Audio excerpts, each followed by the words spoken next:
Often our relationship with a disease or a condition is directly affected by our perception of it. So in the Western world, people see HIV/AIDS very differently than they would have back even certainly in the earlier to mid-'80s. So has the funding stayed the same for HIV/AIDS? With the lack of attention, has it shifted at all? This is difficult for me because objectively, in exactly the way you describe, the world's interest has declined because in the Western world it's been reduced to a chronic disease, and in the developing world there is some evidence of improvement.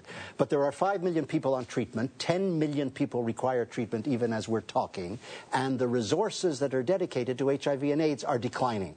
The Western world, simply using the financial crisis as the explanation, reduced the funding for AIDS. So what I'm now seeing on the ground when I travel are projects that cannot take on new people for treatment until someone dies.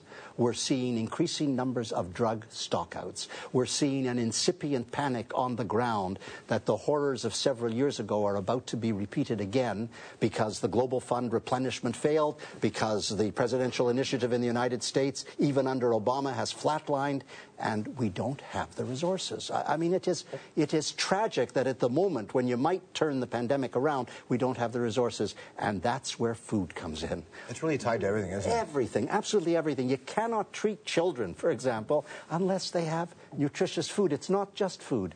It's food which has the vitamins. It's food which has the nutritious content, which keeps their little bodies going.